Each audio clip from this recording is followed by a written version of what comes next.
Welcome to Motherhood from the Brain, a podcast guiding moms of preteen girls on how to navigate emotional challenges that are not addressed in school.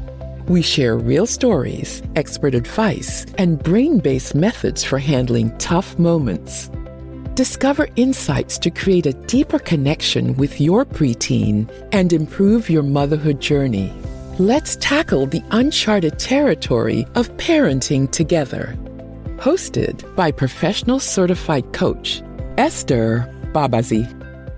Before we begin, I want to share a brief disclaimer. I am not a psychiatrist, psychologist, or any other licensed mental health professional. On this podcast, Motherhood and the Brain, I share what has personally helped me improve my mental and emotional well-being. My hope is that by sharing my experiences, I might help even one mother out there who is struggling. You are listening to the Motherhood and the Brain podcast, episode number 34. My name is Esther Babazi. I'm the host of this podcast. As usual, how are you? Good morning, good afternoon, good evening from wherever you are tuning in from. Yeah, it is 10 a.m. where I am, and the weather outside is gray as it can be gray. It looks like it is, 7 p.m., but it is just 10 a.m. in the morning. I don't know how the weather is where you live. I'm looking forward to mid-March, early April, when it gets slightly warmer. But for now, the weather is a neutral situation. It is not positive, it is not negative, it is just neutral. We get to decide what to think about it. So, let's begin today's episode. As children, many of us internalize the belief that our worth is tied to the decisions our parents and guardians made. If, for example, they sent us away to live with relatives, or they didn't seem present in our lives, we often believe it was because we weren't good enough. But as we grow older, we have the power to reevaluate these stories. So in this episode, we are going to uncover how our protective brain holds on to these old stories that we have told ourselves of abandonment and maybe commitment issues, and how those beliefs can impact our relationships and the way we show up in our motherhood experience.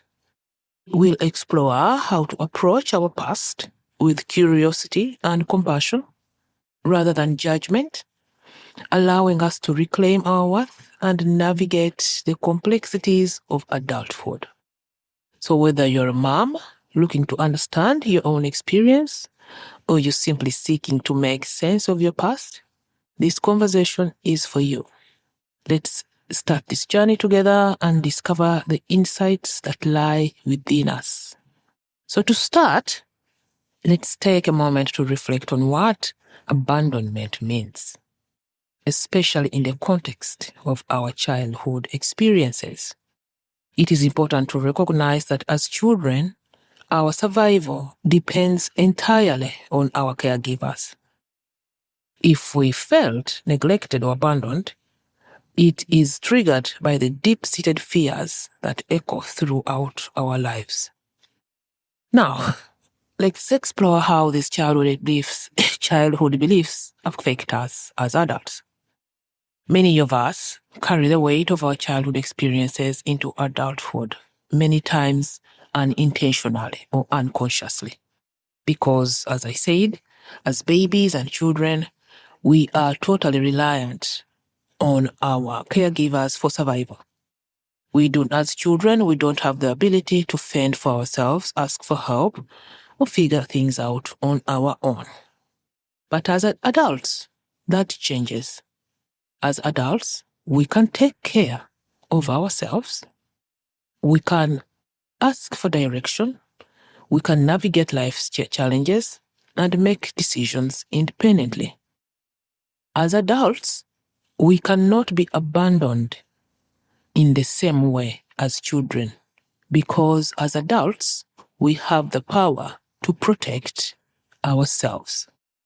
If, for example, you were dumped in a totally new city that you have never been to and you have no GPS or anything, as an adult, you can find your way around the city. You can figure out how to live in that city or to get to the next step. You can move from 0 to 1. But as a child, if a young child or a baby is dumped in a city, there is no way of them surviving. They will not be able to survive without adult supervision or adult or guardian help. This is what I mean by adults. But because many times we are quick to say, he abandoned me, she abandoned me, they abandoned me. We say those things as adults. But as when you look at it for what it is as an adult, you cannot be abandoned the same way as a child would be abandoned. So many of us are still holding on to those beliefs from when we were too young to understand things fully. There is no guidebook for adults that tells us we now have the emotional maturity to handle life's challenges differently. However, our protective brain, the same one that protected us as children, does not always recognize that we are now adults capable of self-care and independence.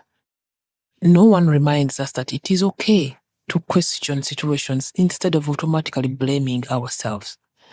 We need to remember that we have always been good enough, even when we did not feel like it. Your worth is 100% whole, regardless of what you have been through, regardless of what you have done. And this does not mean justifying what you have done. It does not mean that. This does not mean justifying what your guardians put you through. No. The moment that you are born and you are on this earth and you are a living creature, a living being, your worth is intact as a human being. It is 100%. Now, let's take time to revisit those old beliefs with a fresh perspective and decide if they still fit within who you are today. These beliefs can manifest in relationships, leading to feelings of insecurity, fear of abandonment, and overcompensation in our roles as mothers. Evolutionary biology helps explain why the experience of abandonment feels so overwhelming, especially when it comes to relationships between parents and children. In early human history, as it is today, children could not survive on their own. Without protection and guidance and care from their caretakers and parents, they were vulnerable and would likely not have survived. That is why our brains are hardwired to view abandonment as a severe threat in childhood. And this does not only work, or did not only work in early human history, it even works today. I think you have seen stories, I have seen horrible stories on social media of mothers who left their children in their houses and went to do certain things, and when they came back after a few days, the babies were dead. It is because they could not survive without an adult. Yeah. So when you reflect on thoughts like the way my parents raised me is responsible for my abandonment issues now, it's your protective brain holding on to the past as if it is still a threat to you. But now that you're grown, you are no longer that vulnerable child. Your protective brain just does not know that. It believes that because you did not grow up with your parents, something went inherently wrong with you. But here is where curiosity and compassion can help you shift things. What if that's not the whole truth? If you start questioning things, like if you go to one extreme to another, if your brain is telling you that the reason that you have abandonment issues is because your relatives, your parents, maybe placed you with other relatives, they did not take care of you, and your brain is making it mean that something is inherently wrong, the best way to approach a situation like this is through curiosity, being curious and being compassionate. So where do we begin to challenge these ingrained beliefs? Like I said, we tap into curiosity. And what do I mean by curiosity? We ask questions.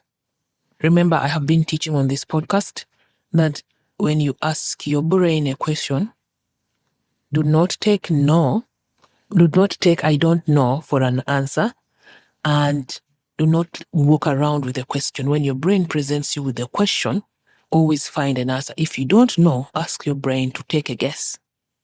Because, like I mentioned earlier, many of us, I don't know anybody who was growing up and they were taught how to question what they are thinking. So because many of us do not have that skill of questioning what we are thinking, questioning what our brain is presenting us with, when things appear in our brain, we just believe them, we take them for the whole truth. So this is where being curious comes in. So if you think, in an example, I had a session with someone about this issue. And this person believes that I have permission to talk about it here. And this person believes that because she grew up with relatives, her parents abandoned her. This is weighing on her, and it's starting to. The reason why this person is starting to work on this is because it's showing up in the way that she is interacting with her own family and her own children. So when we become curious, here are a few examples of questions that we ask our brain, or you ask your brain and you write down. Do not walk around with questions in your brain. The most important thing is to write down. When you write things down, you create space between you and the thing, and you are able to see it from a different perspective, and there's like a distance between you and whatever thing that is you may be writing about. So in this case of abandonment, an example question would be, why is the way I was raised responsible for my abandonment issues? So when you ask your brain a question like that, it may take some time. Your brain may say, I don't know. Your brain will come up with, yeah, because you don't trust anybody, you can't trust anyone, da da da da da. You keep writing. You want to give yourself a few minutes, let us say maybe 5 to 10 minutes to keep writing. And another question would be, what does abandoning mean? What does being abandoned mean? You have to define that for yourself. You have to define what you mean by that. You keep writing. And then another question would be, why? What am I thinking about when I use the term abandonment or abandonment issues? What am I thinking about? What am I relating it to? The mere reason somebody says I have abandonment issues, why are they choosing to think? Why are you choosing to think that? You can use this kind of format for anything that you feel very strongly about, something that you are beginning to question, something you are beginning to see that is starting to creep up in the way you interact with your children and your family members. In this particular episode is about abandonment. So another question would be, why does anybody have to be responsible? Because remember, I mentioned earlier that this person's brain is telling her that because she grew up with relatives, her parents abandoned her. So this is why we are coming back. Why does anyone have to be responsible? And this person thinks that the way she was raised is responsible for her abandonment issues. Not growing up, the real thought is not growing up with her parents is responsible for her abandonment issues. This is the thought that this person has. So you could ask your brain, why does anybody have to be responsible for your abandonment issues? Then you write. You keep writing. And another question would be, what does abandoning look like to me, to you who is writing? Then you describe what being abandoned looks like to you, how you define it. You write things down. And then another question would be, what if it is possible that there are people out there who grew up with their parents but felt abandoned or think they were abandoned by their same parents they grew up with. Like, again, questioning. Your brain is offering you a sentence because you did not grow up with your parents. That situation is responsible for the abandonment issues you have today. So here we have another angle, another perspective of the same situation. What if there are people out there who grew up with their parents but think that their parents abandoned them? They think that, I think maybe you know people like that. They had both parents in the home, but they felt abandoned.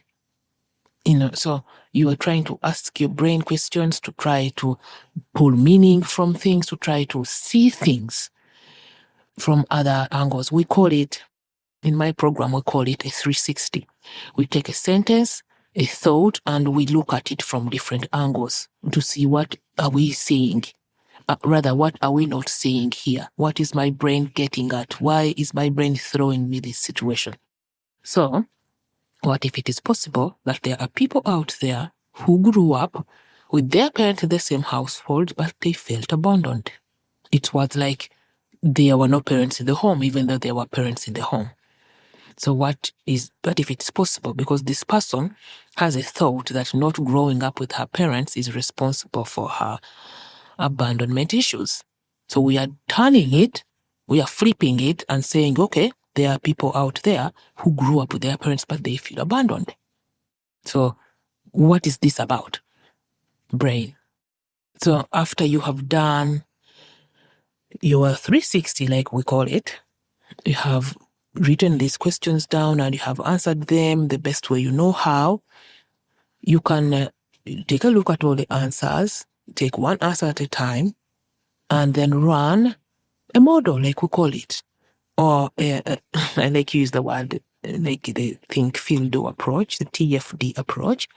You do a model, you create a model, you write a situation. I did not grow up with my parents. Is the situation here? And my thought is, this person's thought is, not growing up with my parents is responsible for my abandonment issues. And they feel, it depends. She said sometimes she feels helpless, out of control, annoyed. Like you pick one thought and one emotion.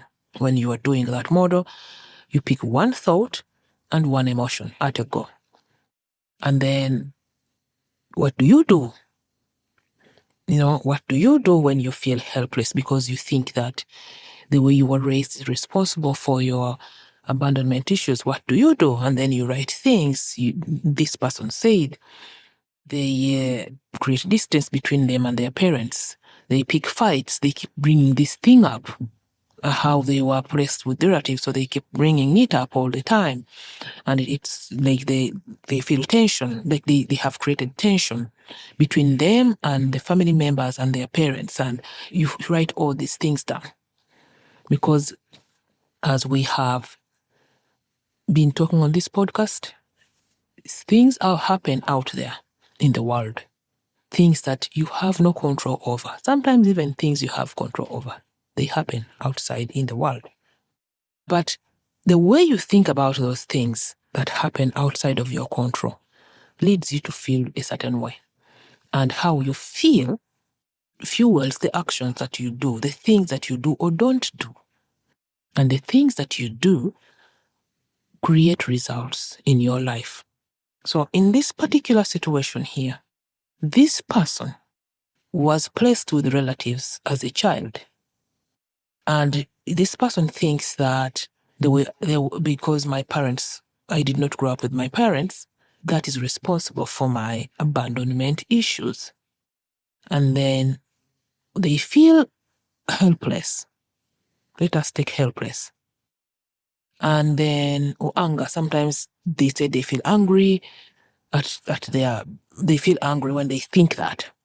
And when they're angry, they said they keep bringing it up. Every chance they have, they keep bringing it up. It's like they are holding their parents by that situation. They keep bringing it up. How they were placed, how they did not love them, how they did not like them. That is why they gave them away. Sometimes they use the word "gave them away," she said. That is why they gave them away. So they create tension between them and the parents. They are not compassionate with themselves. This person is not compassionate with herself when she's going through this situation. She's not taking care of herself. She's not, because she's focusing on that, she's not focusing on the good job, because these are her words, not mine. She's not focusing on the good job that the relatives who brought her up did, the sacrifices they made to bring her up. They do not see all these things because of what they are feeling from what they are thinking. And the result they create is they abandon themselves. And for example, this person grew up with relatives who cared for her the best way they could. And she says this once in a while, this will come up. She's like, they did the best they could with what they had. This person also acknowledges, let me go back a little. When you have finished doing the model, we have what we call a post-model conversation. This is when you sit with yourself, or when I'm coaching clients, I sit with them after we have made a model, and the model is a tool, or this unique approach is a tool that shows you the situation. It does not tell you to do anything, it just shows you what is happening. So after you have done your small model, or you have used this approach to create awareness to what you're creating, we do something that we call a post-approach conversation. That is when we sit with what we see on paper and fully reflect over it.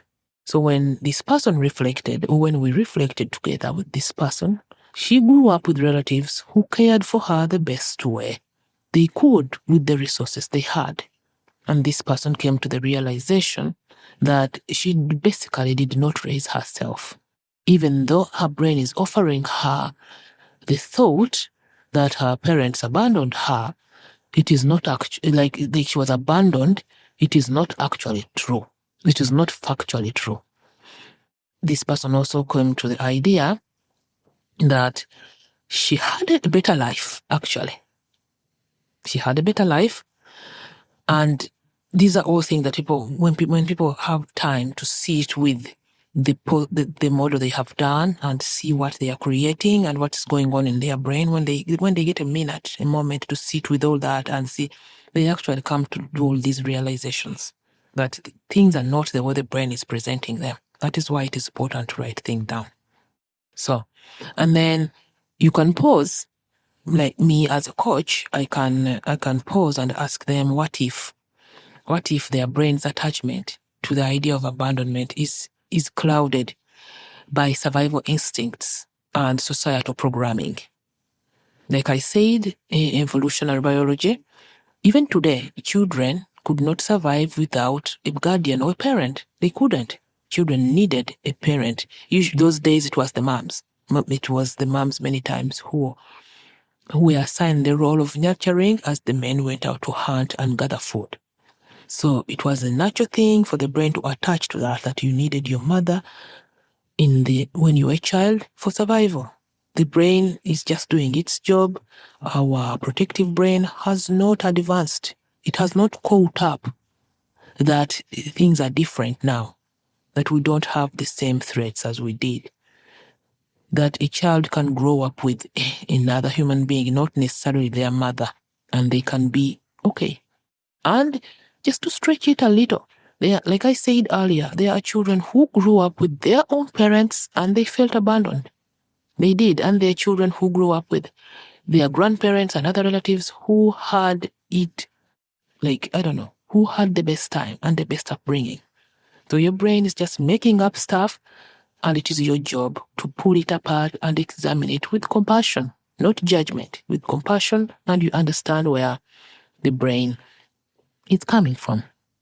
Then in this post-model conversation, like we call it, you could ask, this is what we worked on with this person.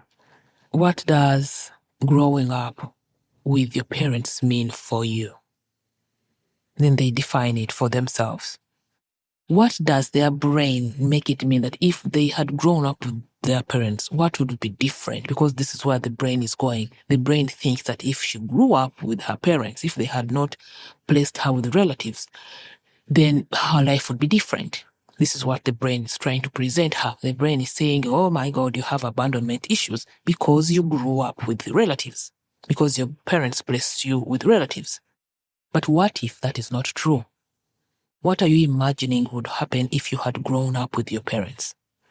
And a ton of things will come up. And most likely, from doing this work on myself and working with others, our brain thinks that if, in this case, if this person had grown up with her parents, then maybe she would be happier. This is how the brain is. Then maybe she would be happier. Maybe there would be less suffering in her life. But from what we know is, let us say if she had grown up with her parents, something else would come up. Something else would come up that would make her unhappy some certain times. Because we can't be happy all the time. Nobody's happy all the time. That is not how the brain works. That is not how the human emotional spectrum works. We have happy times and sad times. If we did not have sad times, we would not know happy times. That is how things work. There's a balance. So this person's brain thinks that if she had grown up with her parents, she would not have abandonment issues and maybe she would be happier. But that's not true. I just mentioned earlier that there are people who grew up with their parents and who felt abandoned. So this is just all like brain semantics. And the most important question is, what if it's possible that some children do not experience growing up with their parents and that this person is one of them? What if nothing went wrong? What if nothing happened? What if nothing is wrong? What if this is the way it was meant to be? Because it was. It was always meant to happen, and it did. Some children grow up with their parents, and some children don't grow up with their parents. What if none of it is wrong? How do we know that? Because that is what happened. One wise woman, her name is Byron Katie, she says that we lose only 100% of the time every time we argue. We get into arguments with reality. The reality here is this person grew up with relatives. That's the reality. Whatever happened, happened. And that's factual. So when we start playing ping pong with our brain is throwing us all these thoughts of what if that didn't happen. It just causes us more pain. It does not solve anything. And I understand as human beings, we want to hold on to our stories because they provide some form of safety. But many times those stories are just creating pain for us. Those stories that we hold on to, our brain thinks they are safer, so it is better to hold on to that story. But the truth is, many times, those stories just create more pain for us. And slowly, we can create wiggle space in the brain and see things from another angle and see what we don't see. The reason the brain holds on to that story is it's familiar. You have gone and lived with this story for a long time. The brain is used to it. So, but you trying to let go of that story, the brain is going to create resistance because it feels safe for the brain to hold on to that story and live in that story. It feels safe for the brain to do that. But in the long run, it's not serving you. It's just creating more pain. And the brain does not want new things. It's very skeptical to new things because it thinks they're dangerous. So when you're trying to give up that narrative and adopt a new narrative and understand that you are an adult now, like nobody can abandon you. You can find your way even when people abandon you. Even if you start on a train and they abandon you in a desert somewhere, you can ask around if there are people, I don't know. But the brain doesn't know that. So the brain clings to this story that, oh, you were placed with the relatives, so something is entirely wrong. That is why you have abandonment issues now. You can't trust people. This person does not trust people because she fears they will abandon her again, these kinds of things. So when you try to let go of a story like that, your brain is going to fight back. Like, no, no, no, no, no. This is our story. It is serving us. Don't bring new things here. So when you open up to the possibility of seeing things differently and create some wiggle space in the brain, like I said, that maybe I did not grow up with my parents. Maybe they placed me with relatives. But nothing went necessarily wrong.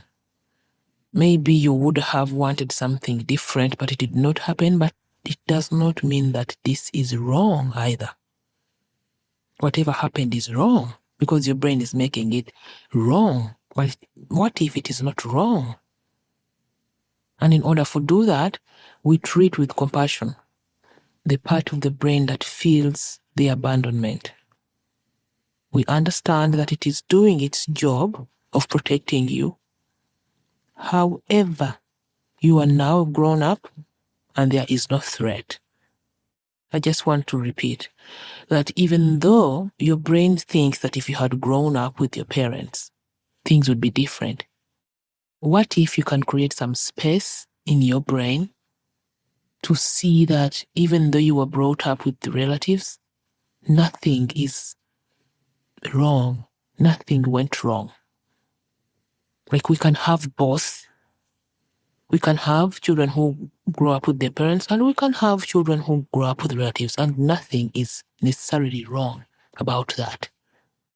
And we do that by being kind to that part of the brain that thinks that something is wrong. Something went wrong. Because that part of the brain is just trying to protect you. That's what it's doing. But you direct it to where you want to go by telling it that you are an adult now and there is no such threat now. So as we wrap up today's episode, I want you to remember that healing is a journey. It's about revisiting your past, which is in your mind, with a fresh pair of eyes and recognizing that your worth, regardless of your upbringing, is intact. Your worth as a human being is 100% intact. The moment you are placed on this earth and you are alive, your worth as a human being is 100% intact. Nothing you did, nothing you went through takes away that. This is not to justify what you did, no, or what you went through, no, but just to show that our worth as human beings is always 100%. So as I encourage you to take a moment and do a little self-reflection. Write about your feelings regarding abandonment. If you were abandoned, if you feel you were abandoned, what does that mean for you? Like I said earlier, how do you define that? What does that mean? What are the moments when you felt abandoned? And the most important thing here is to recognize that you yourself can provide the understanding and compassion that you seek from others. You can provide it to yourself. The reason that I'm encouraging this small exercise is when we believe that our upbringing is the source of our abandonment issues or commitment issues, it initially feels empowering because we are able to point to a cause. But over time, this belief becomes frustrating and leaves us feeling powerless and helpless. When we believe that our upbringing is responsible for our abandonment issues, it can lead, if we are not careful, it can lead us to overcompensate in our kids' lives. We become overly involved in their happiness. We're trying to fix them, trying to make them happy all the time. But the underlying text is we are trying to fill gaps. we feel from our own childhood. We are just using our kids to like, we are moving them like chess pieces in a chess game so that we feel good about ourselves. But when we approach motherhood from a space of not repeating the mistakes our parents did, we are not going to show up authentically. We are going to be preoccupied with how our kids perceive us. We are going to be preoccupied with how we come across. And when you're preoccupied with how another person perceives you, you're not being yourself because you're trying to control what they think about you. So you can't be yourself. And I think that is what people call people-pleasing. Because when we are in people-pleasing, we are preoccupied with how the other person perceives us. We want them to think of us a certain way. So we do things that make us look or appear a certain way to the people. Motherhood is a lot more doable, in my opinion. Motherhood is a lot more doable when we embrace the fact that imperfection is natural and acknowledging that mistakes are inevitable. What this does, it frees us from the pressure of being perfect and reminds us that mistakes don't determine our value as mothers and as people. And the important thing I took out from this is when we acknowledge that mistakes are inevitable, it frees us from the pressure of being perfect. We will do the same for our children. When our children make mistakes, we will understand that they are human beings the same way we are. They are liable to make mistakes the same way we do. And lastly, but not least, like I said, our brain likes to attach to these stories. It's been a long time and the brain is used to it. So it feels safe for the brain to continue those stories. But when we pay too much attention to the moments in our lives, or when you pay too much attention to the moments in your life that you feel or you felt abandoned, it is easy to focus on who wasn't there. And when you do this, when you are focusing too much on who wasn't there, who did what this does is it takes you away from yourself. You move away, you drift away from yourself because you are now focusing on the other person or other people. So you are leaving yourself unsupported. You are not supporting yourself. And the person who is more present in your life is you. There is no one who is more present for you than yourself. You will always be with yourself. You will always take yourself with you wherever you are going. So when you take a step back and realize that the first person to truly abandon yourself is you, like this, like what they say that all roads lead back to you. So when you're searching for someone to understand the deep pain that you carry, the best person to truly get it is you, because you will always be there for yourself.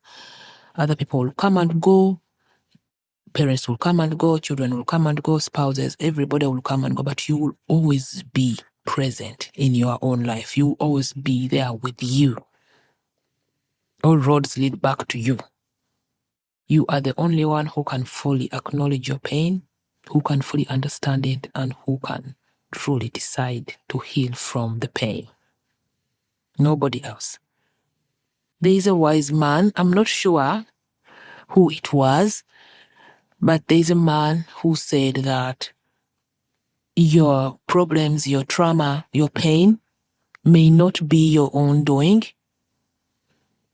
may not be your fault, but healing is your responsibility.